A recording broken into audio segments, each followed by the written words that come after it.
اعوذ باللہ من الشیطان الرجیم، بسم اللہ الرحمن الرحیم۔ بھائیو اور بہنوں، ذی الحج کی 1 تاریخ سے لے کر 10 تاریخ تک پڑھ لو، موت تک انشاءاللہ کوئی بیماری نہیں ہوگی، اور ہر قسم کی لا علاج بیماری، شوگر ہو، بلڈ پریشر ہو، کینسر ہو یا پھر کوئی بھی بیماری ہی کیوں نہ ہو، نماز فجر کے بعد یہ 3 کلمات پڑھ لینا، انشاءاللہ جسم سے ہر قسم کی بیماری ختم ہو جائے گی۔ کوئی بھی سخت سے سخت بیماری ہی کیوں نہ ہو، بس نماز فجر کے بعد یہ 3 کلمات پڑھ لینا، انشاءاللہ اللہ تبارک و تعالی ہر قسم کی بیماری سے نجات عطا فرمائے گا، اور پھر موت تک کوئی بھی بیماری انشاءاللہ نہیں ہوگی۔ فجر کی نماز کے بعد یہ 3 کلمات پڑھ لیں، انشاءاللہ چلتے پھرتے اس دنیا سے رخصت ہوں گے۔ جسم میں جو بھی بیماری ہوگی، جس قسم کی بھی بیماری ہوگی، یہ 3 کلمات پڑھنے کی دیر ہے، ہر قسم کی لا علاج بیماری بھی ختم ہو جائے گی۔ ناظرین، یہ کلمات بہت ہی زیادہ طاقتور کلمات ہیں، ان کلمات کو اپنی زندگی میں 1 مرتبہ لازمی پڑھ لیں۔ یہ کلمات پڑھنے سے اللہ تبارک و تعالی جسم سے ہر طرح کی بیماری کو ختم فرما دے گا اور اپنے بندے کو شفا عطا فرمائے گا۔ حضور نبی کریم صلی اللہ علیہ وسلم کی عمر مبارک جب 7 برس کی ہوئی تو سرکار کی آنکھیں دکھنے لگیں۔ آپ صلی اللہ علیہ وسلم کے دادا حضرت عبدالمطلب نے آپ کا بڑا علاج کروایا، مگر سرکار کی آنکھیں ٹھیک نہ ہوئیں۔ حضرت عبدالمطلب بڑے پریشان ہوئے کہ اب کیا کیا جائے، بڑا علاج کروایا مگر پوتا ٹھیک نہیں ہو رہا۔ آپ پریشان بیٹھے سوچ رہے تھے کہ کسی جاننے والے نے کہا، اے سردار مکہ، پریشان نہ ہو، مکہ شریف کے قریب عکاظہ بازار ہے، اس بازار کے ساتھ ایک طبیب کا گھر ہے اور وہ بڑا قابل ہے، وہ دوائی بھی دے گا اور آپ کے پوتے کو دم بھی کرے گا، یہ یقیناً ٹھیک ہو جائے گا، ہم نے کئی مرتبہ اس کو آزمایا ہے۔ یہ سن کر حضرت عبدالمطلب بڑے خوش ہوئے اور حضور صلی اللہ علیہ وسلم کو اپنے ساتھ لیا اور اس طبیب اس راہب کے پاس تشریف لے گئے۔ شام کا وقت تھا، آپ اس کے دروازے پر پہنچے تو دیکھا کہ دروازہ بند ہے۔ آپ نے وہاں کے لوگوں سے اس طبیب راہب کے بارے میں پوچھا کہ وہ کیسا ہے، تو لوگوں نے بڑی تعریف کی کہ راہب کے ہاتھ میں بڑی شفا ہے، جو مریض بھی ان کے پاس آئے یہ دوا بھی دیتے ہیں اور ساتھ میں دم بھی کرتے ہیں، اللہ تعالیٰ کرم کرتا ہے اور بیمار ٹھیک ہو جاتا ہے۔ فرمایا، اب کہاں ہے وہ؟ تو لوگوں نے کہا کہ حضور ہے تو گھر پر، لیکن اب دروازہ نہیں کھلے گا۔ پوچھا کیوں؟ تو لوگوں نے کہا کہ حضور یہ موجی بندہ ہے، دروازہ بند کر کے عبادت کرتا رہتا ہے اور کئی دن تک دروازہ بند رہتا ہے، جب اس کی مرضی ہو تب دروازہ کھولتا ہے۔ فرمایا، کوئی پتہ ہے کہ دروازہ کب کھلے گا؟ تو لوگوں نے کہا کہ اب تو یہ کھلنا مشکل ہے، کیونکہ آج ہی یہ دروازہ بند ہوا ہے، اب کچھ مہینے یا پھر کچھ سال کے بعد ہی یہ دروازہ کھلے گا۔ حضرت عبدالمطلب بڑے پریشان ہوئے کہ اب کیا کریں کہ اچانک راہب کے مکان میں زلزلہ آیا، دیواریں ہلنے لگی، چھت لرزنے لگی اور قریب تھا کہ اس طبیب اس راہب کا مکان گر جاتا اور وہ راہب اس مکان کے نیچے آ جاتا۔ وہ فوراً دروازہ کھول کر باہر نکل آیا، اور جب باہر آیا تو اس نے حضرت عبدالمطلب کو پہچان لیا کہ یہ مکہ مکرمہ کے سردار ہے۔ راہب نے پوچھا کہ سرکار کیسے آنا ہوا؟ تو حضرت عبدالمطلب نے فرمایا، یہ میرا پوتا بیمار ہے، آنکھیں ٹھیک نہیں ہو رہی، سنا ہے کہ آپ دوا بھی دیتے ہیں اور دم بھی کرتے ہیں، مہربانی کریں جلدی سے کوئی دوا دیں اور دم بھی کریں تاکہ میرا پوتا ٹھیک ہو جائے۔ راہب نے جب پیارے آقا صلی اللہ علیہ وسلم کے چہرے کا نور دیکھا تو دیکھتا ہی رہ گیا، پھر کمرے میں گیا، غسل کیا، نئے کپڑے پہنے، خوشبو لگائی، پھر ایک آسمانی صحیفے کے چند اوراق اٹھا کر لایا، سرکار کے پاس آ کر دیکھنے لگا، کبھی اپنی کتاب دیکھتا، کبھی سرکار کا چہرہ والضحیٰ دیکھتا، کبھی کتاب دیکھتا، کبھی واللیل کی زلفوں کو دیکھتا، سارے اوراق بھی دیکھے، کملی والے کو سر سے لے کر پاؤں تک بھی دیکھا، پھر قدموں میں گر کر کہنے لگا، اے محمد مصطفیٰ صلی اللہ علیہ وسلم، میں گواہی دیتا ہوں کہ آپ اللہ تعالیٰ کے آخری نبی ہیں، آپ کے بعد کوئی نبی نہیں آئے گا۔ سبحان اللہ، عظمت مصطفیٰ کے ابھی اعلان نبوت فرمایا نہیں، لیکن راہب پہلے ہی کلمہ پڑھ کر گواہی دے رہا ہے۔ حضور صلی اللہ علیہ وسلم کے تمام چاہنے والوں سے درخواست کروں گا کہ ایک پیارا اور مختصر سا درود صلی اللہ علیہ وسلم محبت سے، عقیدت سے کمنٹ باکس میں پیارے رسول کے لیے ضرور لکھ دیجیے گا۔ تو ناظرین، حضرت عبدالمطلب راہب کی بات سن کر بڑے خوش ہوئے اور فرمایا، راہب جس کام کے لیے میں حاضر ہوا ہوں وہ جلدی کر دیجئے۔ راہب نے پوچھا، کون سا کام؟ تو فرمایا، میرے پوتے کو دوا بھی دو اور اسے دم بھی کرو تاکہ اس کی آنکھیں ٹھیک ہو جائیں۔ راہب نے کہا، حضرت آپ کیا کہہ رہے ہیں، میں اس کا علاج کروں؟ حضرت عبد المطلب نے فرمایا راہب میں تو آیا ہی اس خاطر ہوں۔ راہب کی آنکھوں میں آنسو آ گئے اور کہا سرکار آپ نے محمد صلی اللہ علیہ وسلم کی عظمت کو سمجھا ہی نہیں۔ آپ طبیب کو مریض کے پاس لے کر آئے ہیں، مقدس کو گناہ گار کے پاس لے کر آئے ہیں، شفائے کائنات کو مرض مجسم کے پاس لے کر آئے ہیں، داتا کو بکھاری کے پاس لے کر آئے ہیں، مختار کو مجبور کے پاس لے کر آئے ہیں اور نبی کو امتی کے پاس لے کر آئے ہیں۔ اے سردار مکہ میں اپنے عبادت خانے میں بیٹھا اللہ تعالیٰ کی عبادت کر رہا تھا کہ اچانک میرا سارا مکان لرزنے لگا اور اگر میں باہر نہ آتا تو مکان کے نیچے آ کر دب جاتا۔ اے سردار مکہ آپ کا یہ پوتا بڑی شان والا ہے، بڑی عظمت والا ہے اور بڑے مقام والا ہے۔ دیکھیے اس کے چہرے سے نور کے فوارے نکل رہے ہیں۔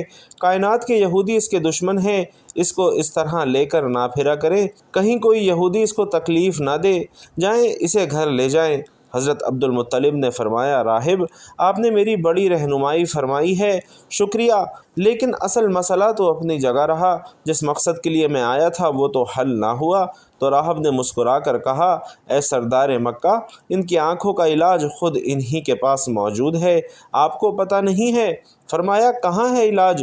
تو راہب نے کہا کہ سردار مکہ محمد صلی اللہ علیہ وسلم کا لعاب شریف نکال کر ان کی آنکھوں میں لگائیے، یہ بالکل ٹھیک ہو جائیں گی۔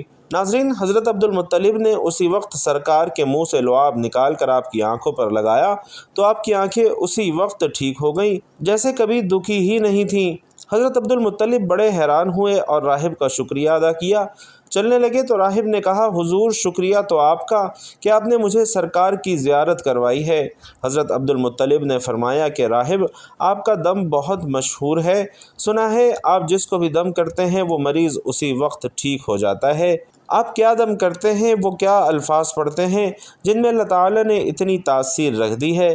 راہب مسکرا پڑا اور کہا حضور جب مریض میرے پاس آتا ہے تو میں اللہ کی بارگاہ میں ہاتھ اٹھا کر کہتا ہوں یا اللہ تجھے آخری نبی کی عظمت کی قسم، تجھے اس کے پیار کا واسطہ، اس کی محبوبیت کا واسطہ اس بیمار کو شفا دے دے۔ پھر میں مریض پر دم کر دیتا ہوں اور اللہ تعالیٰ بیمار کو شفا عطا فرما دیتا ہے۔ سبحان اللہ۔ تو ناظرین کرام حضور نبی کریم صلی اللہ علیہ وسلم نے اپنی پوری زندگی نہایت سادگی سے گزاری ہے۔ آپ کی خوراک نہایت سادہ تھی۔ کسی بھی شخص کے اخلاق و کردار کا مطالعہ کرنا ہو تو اس کی عادت کے ساتھ ساتھ اس کے لباس اور اس کی گفتگو سے اندازہ لگایا جا سکتا ہے کہ وہ کس طرح کی زندگی بسر کر رہا ہے۔ نبی کریم صلی اللہ علیہ وسلم حکمران ضرور تھے لیکن اس کے ساتھ ساتھ آپ صلی اللہ علیہ وسلم نہایت متواضع تھے۔ آپ کی خوراک اتنی کم اور سادہ تھی کہ حضرت انس رضی اللہ تعالیٰ عنہ بتاتے ہیں کہ نبی کریم صلی اللہ علیہ وسلم کے ہاں کبھی گوشت اور روٹی کا کھانا صبح و شام 2 وقت موجود نہیں رہا۔ ہاں لیکن جب مہمان آتے تو ایسا ممکن ہوتا، یعنی دونوں وقت کھانا موجود ہوتا۔ مہمانوں کے حوالے سے اللہ کے رسول صلی اللہ علیہ وسلم کی تعلیمات کو پڑھ کر آگے بڑھتے ہیں۔ آپ صلی اللہ علیہ وسلم فرماتے ہیں کہ جو شخص اللہ اور یوم آخرت پر ایمان رکھتا ہے اسے چاہیے کہ اپنے مہمان کی عزت افزائی کرے۔ اس حدیث سے بھی آپ صلی اللہ علیہ وسلم کا اخلاق معلوم ہوتا ہے۔ آپ صلی اللہ علیہ وسلم مہمانوں کی بہت زیادہ عزت کرتے تھے۔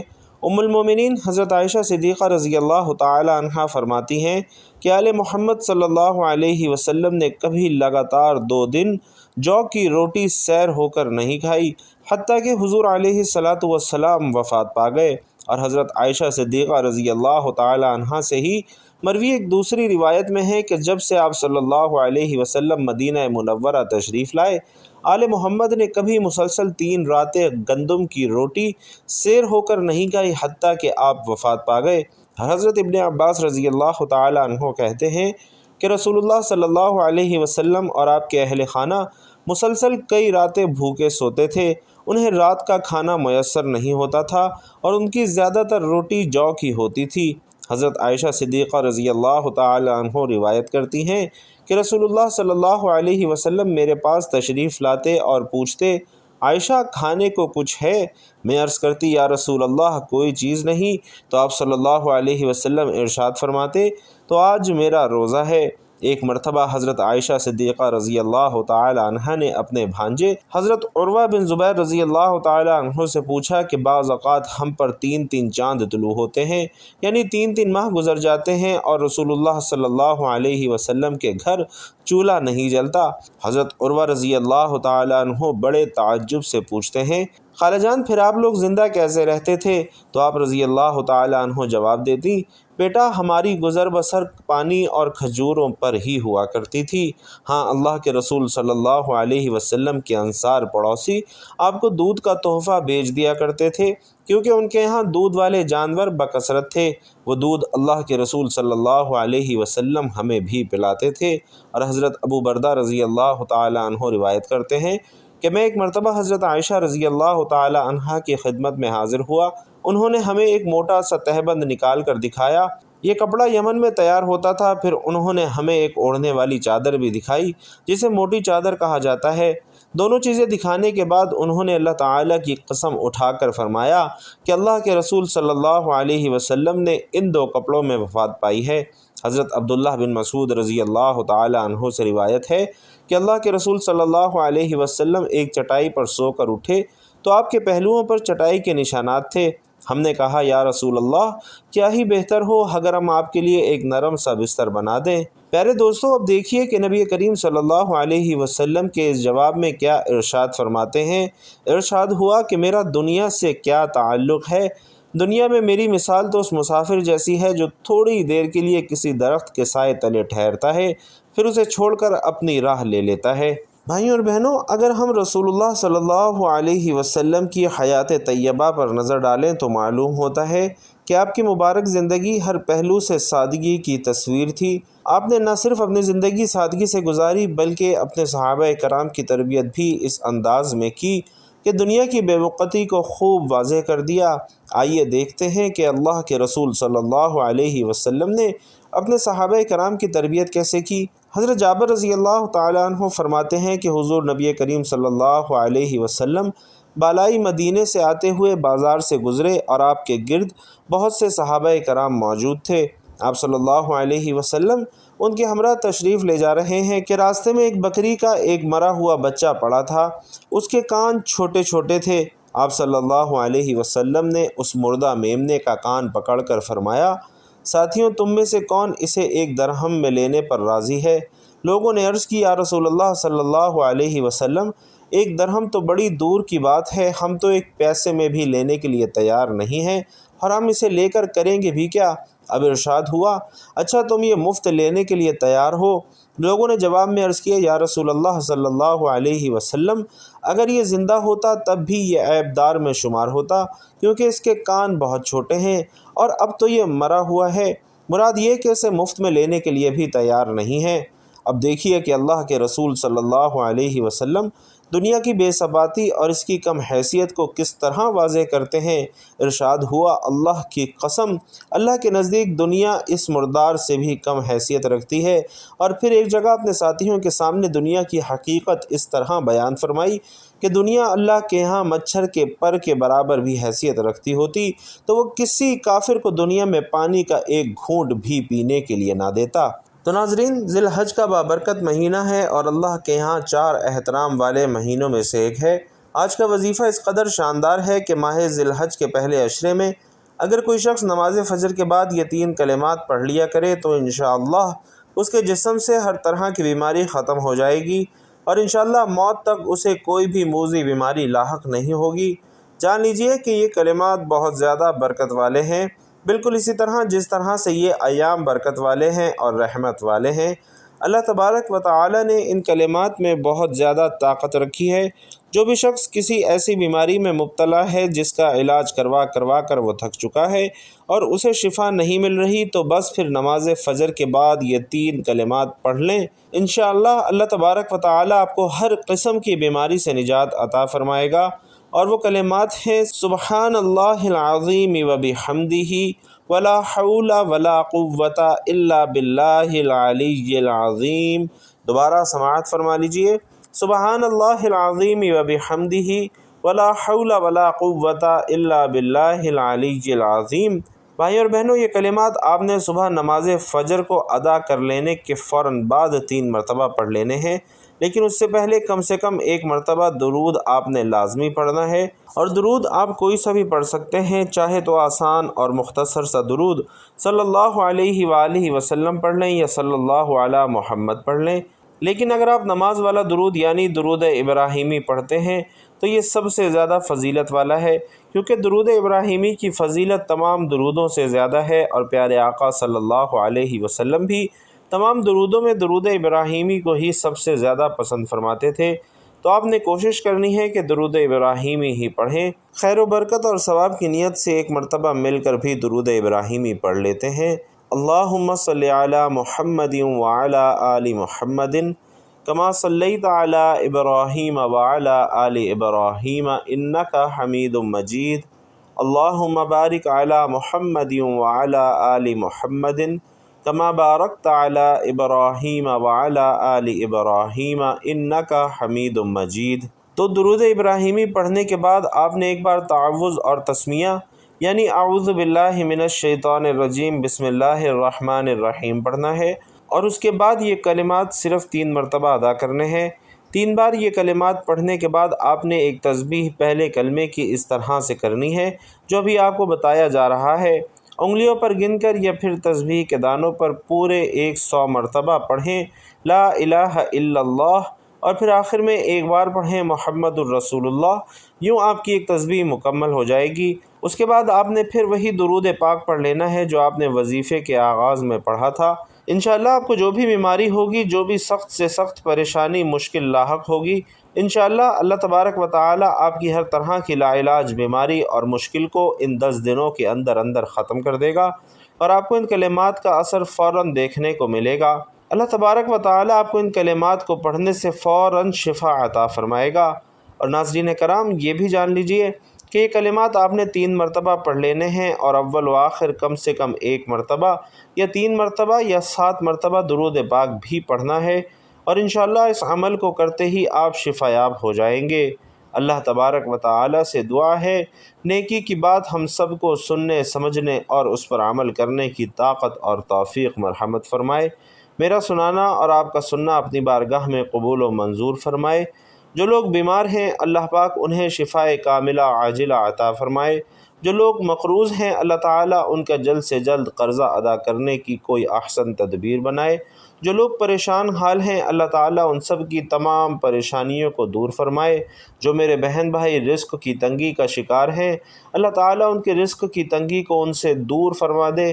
جو میرے بہن بھائی اپنے یا اپنے بچے بچیوں کے رشتوں کے لیے پریشان ہیں اللہ تعالیٰ ان کا جلد سے جلد نیک اور احسن رشتہ عطا فرمائے۔ جو میرے بھائی بہن اولاد کی نعمت سے مالا مال ہیں اللہ تعالیٰ ان کی اولاد کو ان کی آنکھوں کی ٹھنڈک اور ان کا فرما بردار بنائے۔ اور جو میرے بھائی بہن اولاد کے منتظر ہیں اللہ تعالیٰ انہیں جلد صحت والی، عافیت والی اور فرما بردار اولاد نصیب فرمائے۔ اللہ رب العزت سے دعا ہے کہ اللہ کے پیارے نبی صلی اللہ علیہ وسلم نے تجھ سے جن جن خیر کی دعائیں کی ہیں یا اللہ ان تمام دعاؤں میں ہم سب مسلمانوں کا حصہ شامل فرما، اور تیرے پیارے حبیب صلی اللہ علیہ وسلم نے تجھ سے جن جن شرور سے پناہ چاہی ہے اے اللہ ان تمام شرور سے ہم تمام مسلمانوں کو بھی پناہ عطا فرما۔ آمین یا رب العالمین۔ بھائیوں اور بہنوں، آپ لوگ بھی کمنٹ باکس میں آمین ضرور لکھیے گا۔ کسی ایک کی آمین ہم سب کا بیڑا پار کروا سکتی ہے، اسی لیے آپ لوگوں نے آمین ضرور لکھنا ہے۔ اللہ تعالیٰ آپ سب کا حامی و ناصر ہو۔ آمین یا رب العالمین۔